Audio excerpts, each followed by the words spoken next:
सभी पत्रकार बंधुओं को नमस्कार। आज ये प्रेस वार्ता जो दिल्ली में प्रदूषण है उस विषय पे करी जा रही है और ये भारतीय जनता पार्टी की जिम्मेदारी है। जो प्रश्न जनता पूछ रही है वो इस मंच से हम सब जानते हैं। अरविंद केजरीवाल भ्रष्टाचार के लिए जाने जाते हैं, अब निकम्मेपन के लिए और जो झूठे वादे करते हैं उसके लिए भी जाने जाते हैं। दम घुटकू प्रदूषण दिल्ली में है और यह प्रदूषण आम जनता के लिए खतरनाक है, लेकिन इन सबसे ज्यादा खतरनाक कोई है तो वो व्यक्ति है अरविंद केजरीवाल। यह इसलिए भी खतरनाक है कि इनका मकसद केवल एक है कि ओछी घटिया राजनीति करें, पार्टी का विस्तार करना बहुत अच्छी बात है, लेकिन मुख्यमंत्री अरविंद केजरीवाल जी, आपको सत्ता में करीब करीब 9-10 साल हो गए और आपने कोई ठोस कदम नहीं उठाया। ये जो खतरनाक प्रदूषण है इससे जनता को राहत मिले। और ये कहना गलत नहीं होगा, हवाओं में जो प्रदूषण का कहर है, हवाओं में जो प्रदूषण का कहर है, ये अरविंद केजरीवाल के निकम्मेपन की लहर है। और मैं क्यों कहता हूं, मैं आपके सामने जो तथ्य रखने जा रहा हूं ये चिंताजनक है, निराशाजनक है। एक ऐसा मुख्यमंत्री दिल्ली में है जिसको केवल रुपया कमाने से मतलब है, उसको अपनी जिम्मेदारी का निर्वहन करने से कोई मतलब नहीं है।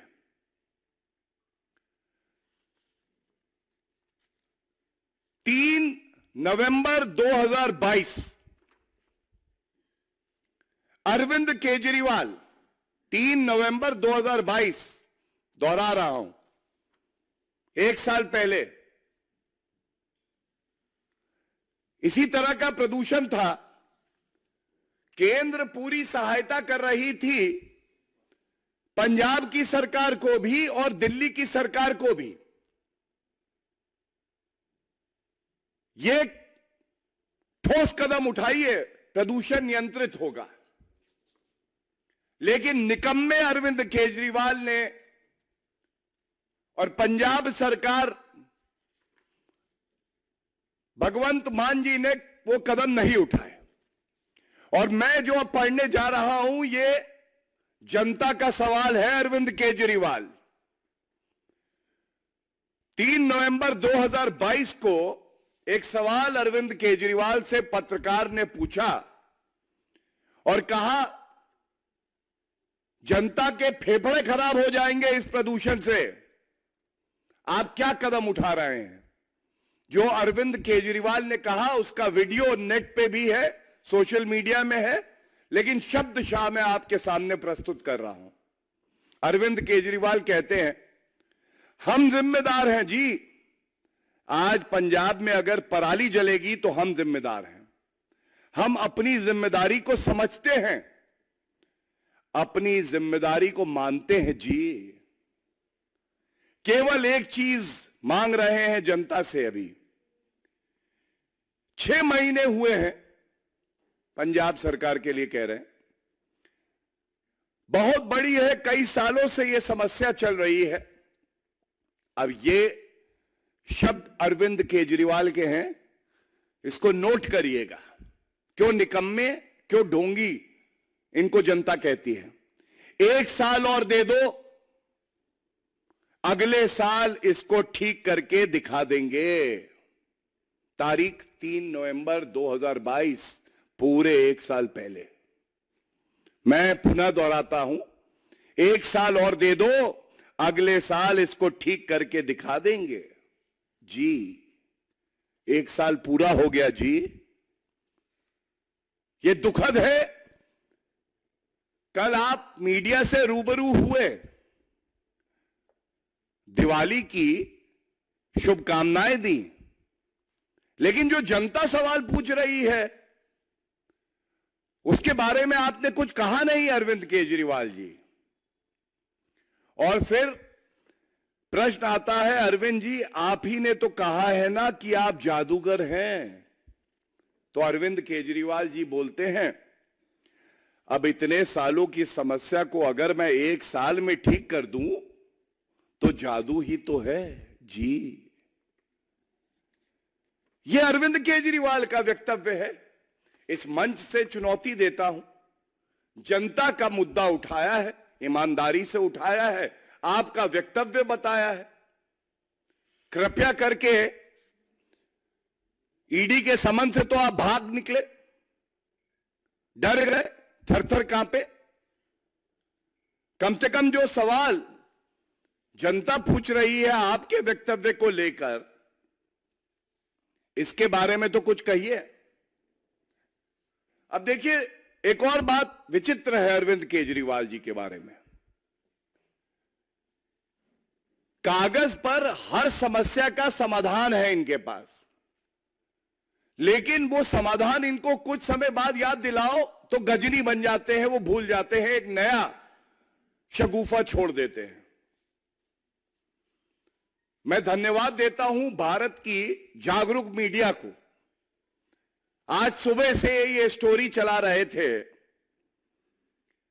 आप याद करिए, अभी 2 साल पहले ही अरविंद केजरीवाल मीडिया से रूबरू हुए और कहा प्रदूषण खत्म हो जाएगा, मैंने स्मॉग टावर ढूंढ लिए हैं। स्मॉग टावर, स्मॉग टावर क्या थे? अकेले सीबी का, कनॉट प्लेस का जो स्मॉग टावर है, उसमें जनता की गाड़ी कमाई 25 करोड़ रुपया लगा। यह मीडिया रिपोर्ट्स में आया है। और जब आज प्रदूषण इस लेवल पे आ गया है, यह सीवियर के भी ऊपर है, 500 AQI से ऊपर पहुंच गया है, कई जगह 750 800 बताया जा रहा है। तो भारतीय जनता पार्टी के कार्यकर्ता भी वहां गए, मीडिया वाले भी गए। स्मॉग टावर की क्या हालत है? तो ये देखिए, एक तस्वीर मैं लेके आया हूं। स्मॉग टावर ताला लगा हुआ है। इसका तो श्रेय लेते थे आप अरविंद केजरीवाल जी। 25 करोड़ रुपए आपने खर्च किए जनता के। ये देखिए तस्वीर, ताला। निकम्मे मुख्यमंत्री की बुद्धि पर ताला, और स्मॉग टावर पे भी यहां ताला लगा है। क्या यह सवाल नहीं पूछा जाएगा अरविंद केजरीवाल जी? आज जनता कह रही है 25 करोड़ रुपए एक स्मॉग टावर में लगाए आपने, ऐसे कई टावर बनाए थे, आज वो बंद पड़े हैं। क्या ये जनता को हक है कि वो जाने कि ये बंद क्यों पड़े हैं, जब इसकी आवश्यकता हो सकती थी और आप कह रहे थे इससे प्रदूषण खत्म करेंगे? तो ये कहना गलत नहीं होगा, ये स्मॉग टावर नहीं है, ये है अरविंद केजरीवाल के भ्रष्टाचार का टावर। क्या ये टावर इसलिए बना था कि अरविंद केजरीवाल जी की मंशा ये थी कि इससे प्रदूषण कम होगा? नहीं, जनता जान गई है ये टावर इसलिए बना था कि जब खर्चा करेंगे करोड़ों रुपया जनता का, तो कुछ वसूली होगी, कुछ किकबैक आएगा, कुछ भ्रष्टाचार और कर पाएंगे। ये दूसरा बिंदु है। तीसरा बिंदु, तीसरा बिंदु बड़ा अहम है। यह समस्या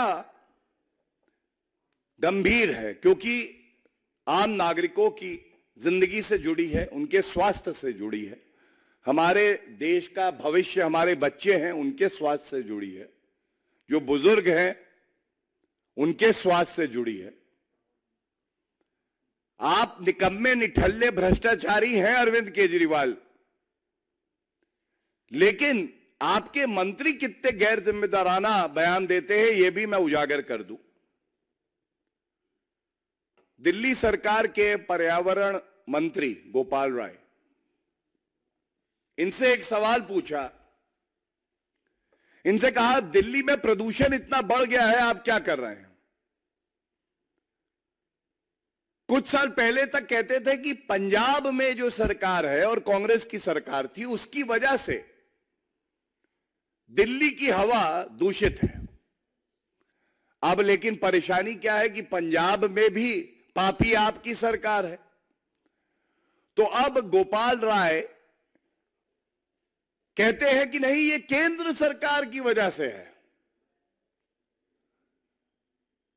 एनवायरमेंट मिनिस्टर खुद कह रहा है कि मेरी कोई जिम्मेदारी नहीं है। और एक और न्यूज है, देखिए क्या शोभा देता है ऐसे समय जब दिल्ली के नागरिक उम्मीद रखते हैं कि उनका मंत्री इस प्रदूषित हवा को कुछ ठोस कार्रवाई करके कम प्रदूषित बनाएगा, तो उनका वक्तव्य आता है ये बाहरी ताकतों की वजह से है। बाहरी, अच्छा कोविड का संकट आता है तो वो बाहरी लोगों की वजह से आता है। बेड नहीं थे तो वो बाहरी लोगों की वजह से थे। प्रदूषण की परेशानी भी बाहरी लोगों की वजह से है। ये कैसी विशैली सोच है? इस पे अरविंद केजरीवाल को जनता से माफी मांगनी चाहिए। और दिल्ली को अगर गैस चेंबर में किसी ने परिवर्तित कर दिया है तो जैसा मैंने पहले कहा, वो जहरीली अरविंद केजरीवाल और गोपाल राय की सोच है। और जनता इस वक्त अरविंद केजरीवाल से नाराज भी है, आक्रोशित भी है। और ये जो वायु गुणवत्ता अति गंभीर श्रेणी से भी ज्यादा खतरनाक हो गई है, ये सवाल जो पूछ रहे हैं हम इस मंच से, इसका उत्तर अरविंद केजरीवाल को देना चाहिए। अरविंद केजरीवाल जी, पिछले 10 साल में आपने क्या ठोस कदम उठाए जिससे कि दिल्ली के जो नागरिक हैं उनको प्रदूषण से राहत मिले? दूसरा, आपका अपना वक्तव्य है कि 1 साल के अंदर मैं जादू कर दूंगा जी और हवा ठीक हो जाएगी जी। तो अरविंद जी, कृपया करके यह बताइए, इस साल आप कितने साल का समय लेंगे? कहीं ऐसा ना हो जनता लताड़े और आपको आगे मौका भी ना दे कि आप ऐसा वक्तव्य दे सके, सत्ता परिवर्तन भी हो जाए। तीसरी बात, आपके मंत्री को दिल्ली की जनता से माफी मांगनी चाहिए कि वो जिम्मेदारी लेने की बजाय ठीकरा कभी किसी और सरकार पे फोड़ते हैं, कभी केंद्र सरकार पे और कभी जो भारत के और नागरिक हैं उन पे फोड़ते हैं। जबकि पूरा भारत और दिल्ली जानता है कि पूरे भारत का सबसे निकम्मा मुख्यमंत्री, निठल्ला मुख्यमंत्री कोई है तो अरविंद केजरीवाल है। बहुत बहुत धन्यवाद। कोई प्रश्न हो तो मैं ले लूंगा। आपने जो ताला दिखाया, दरअसल वो दिल्ली सरकार ने कॉन्ट्रैक्ट दिया था टाटा को, पैसे ना भुगतान करने की वजह से उन्होंने कर्मचारियों को भी निकाल दिया और उसको भी शट डाउन कर दिया। और एक एडिशनल ये है कि कुछ दिन पहले एक मीटिंग हुई थी पंजाब में जहां खुद एचएम उनकी हेड थे, तो उसमें यही एलजीबी दिल्ली के गए हुए थे, उसमें यही लीडिंग हुई थी कि पराली एक ऐसी समस्या है जो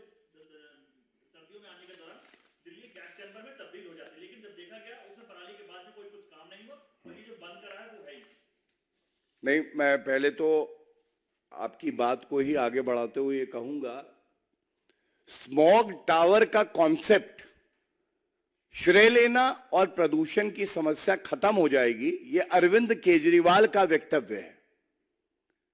आप मुझे बता रहे हैं कि ये ताला इस कारण से लगा है। मैं ये सवाल अरविंद केजरीवाल से पूछना चाहता हूं कि पहली बात, ताला लगा ही क्यों है, और दूसरा, और क्या विकल्प ढूंढा आपने कि ये प्रदूषण दिल्ली की जनता को इस तरह से प्रताड़ित ना करे। और मैं आपको एक बात और बताऊंगा, ये आंकड़े इस साल के भी आ जाएंगे, लेकिन पिछले साल के कुछ आंकड़े मेरे पास हैं। जब हम प्रेस वार्ता करते हैं, बड़ी जिम्मेदारी से करते हैं। केंद्र सरकार ने बिना भेदभाव किए तमाम प्रदेश, जिसमें पंजाब, हरियाणा, दिल्ली, उत्तर प्रदेश, सबके साथ बैठक भी करी और सहायता भी दी। पिछले साल पंजाब को केंद्र से 1347 करोड़ रुपए की सहायता मिली, हरियाणा को 693 करोड़। लेकिन दुख की बात यह है, जहां एक तरफ हरियाणा में पराली जलाने के मामले कम हुए थे, पंजाब में ये करीब 33% बढ़ गए थे।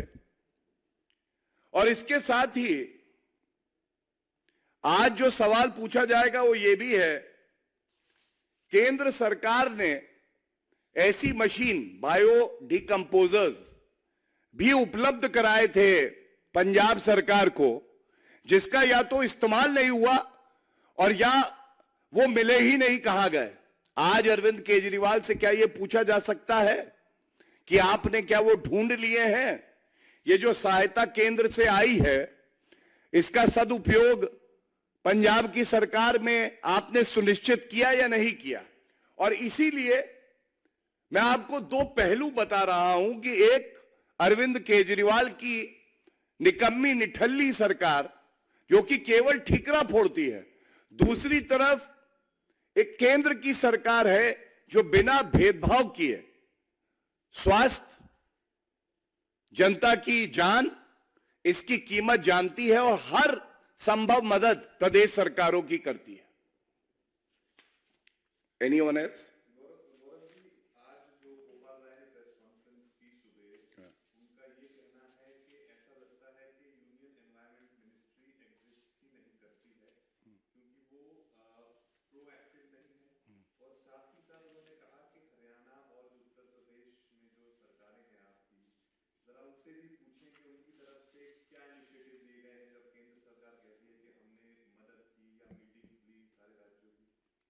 देखिए, मुझे ऐसा प्रतीत होता है कई बार कि पापी आपकी ये जो सरकार है दिल्ली में, अरविंद केजरीवाल के मंत्री खुद ही अरविंद केजरीवाल जी की बात काट देते हैं। दिल्ली की हवाओं में जो प्रदूषण है, इसमें सबसे ज्यादा योगदान अगर कहीं से होता है तो वो पंजाब में जो पराली जलाई जाती है। और ये मैं नहीं कह रहा हूं, ये अरविंद केजरीवाल जी जब मुख्यमंत्री थे स्वयं कहते थे। तो अगर ये बात सत्य है तो क्या आज शोभा देता है कि गोपाल राय अपनी जिम्मेदारी का निर्वहन ना करते हुए इधर उधर ठीकरा फोड़ें? क्या यह बेहतर नहीं होगा कि दिल्ली की पापी आपकी सरकार पंजाब में जो पापी आपकी सरकार है उसके साथ तालमेल बैठाए? और जो प्रश्न हम पूछ रहे हैं, मैं समझता हूं कि राजनीति से ऊपर उठकर ये हर पत्रकार मानेगा कि इन प्रश्नों के उत्तर जनता मांग रही है। मैं तो चुनौती दे रहा हूं अरविंद केजरीवाल जी में अगर हिम्मत है तो इस विषय पे प्रेस वार्ता करके जो तथ्य मैं आपके समक्ष रख चुका हूं उस पे एक वक्तव्य दे दे। और साथ में केंद्र सरकार हर ठोस कदम उठा रही है, पिछले साल भी उठाया, मेरे पास पूरी सूची है, कुछ मैंने आपसे साझा की है। दिल्ली की सरकार को, अरविंद केजरीवाल को भी चाहिए कम से कम बिंदुवार तरीके से वो दिल्ली की जनता को आश्वस्त करें और बताएं कि क्या ठोस कदम अरविंद केजरीवाल की सरकार उठा रही है।